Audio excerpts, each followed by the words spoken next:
तो मैं समझती हूँ ये एक सबसे बड़ी उपलब्धि इस क्षेत्र के लिए कि आवागमन की सुविधा हो गई। अब 4 दिन का इंतज़ार और कर लीजिए या चुनाव के बाद तक, है ना, कि क्या होता है। परिवर्तनशील है जैसा आप कह रहे हैं, क्या होता है इस बारे में कुछ टिप्पणी नहीं करना चाहती हूँ। दावे अनेक हैं, अब इंतज़ार ही करना उचित होगा। शुरू में राज्य बना तब से लेकर आज तक काफ़ी उसमें आमूल-चूल परिवर्तन हुआ है, विशेषकर सड़कों की स्थिति में, बिजली की स्थिति में और अन्य स्वास्थ्य सुविधाएं भी मतलब उपलब्ध हुई हैं।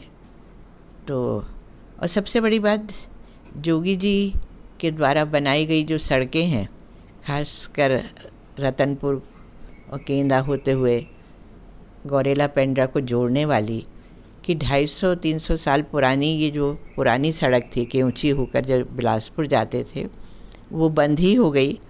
तो मैं समझती हूँ ये एक सबसे बड़ी उपलब्धि इस क्षेत्र के लिए कि आवागमन की सुविधा हो गई है। मैम, आखिरी सवाल, क्या लगता है 4 जून के बाद जनता कांग्रेस का क्या फैसला होगा? जैसे एक अटकलें लगाई जा रही थी कि जनता कांग्रेस का विलय हो जाएगा, बीजेपी या कांग्रेस कहीं भी, क्या इन अटकलों पर क्या पूर्ण विराम लगेगा? अब 4 दिन का इंतज़ार और कर लीजिए या चुनाव के बाद तक, है ना, कि क्या होता है।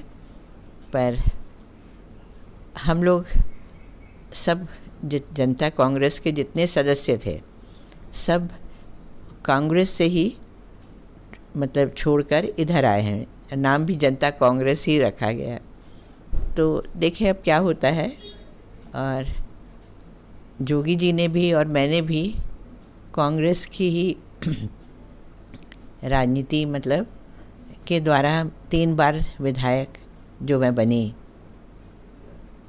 तो जो हम लोगों का कहना चाहिए डीएनए है या सोच है, विचार है, वो कांग्रेस का ही था। अब भविष्य परिवर्तनशील है जैसा आप कह रहे हैं, क्या होता है इस बारे में कुछ टिप्पणी नहीं करना चाहती हूँ। ऑल ओवर क्या लगता है मैम, कोरबम जिस समय सरोज पांडे करें 1 लाख वोट से लीड कर रहे हैं, अब आप बताओगे ना हमको। तो क्या आपको क्या लगता है? तो आए ही नहीं थे, वोट डालने आए और बिलासपुर वाला। तो दावों में क्या लगता है कि वास्तव में ऐसा हो सकता है क्या? 1 लाख का लीड होगा? देखिए, हर प्रत्याशी अपनी जीत के प्रति आश्वस्त रहता है और रहना भी चाहिए, नहीं तो वो लड़ ही नहीं पाएगा चुनाव। तो अब दावे अनेक हैं, अब इंतज़ार ही करना उचित होगा। तो ये हमारे साथ जनता कांग्रेस की राष्ट्रीय अध्यक्ष रेणु जोगी जी थी, जो कह रही थी कि वादे अनेक है पर देखने वाली बात होगी कि 4 जून को आखिर ऊँट किस करवट बैठता है। छत्तीसगढ़ तक के लिए राकेश मिश्रा, पेंड्रा।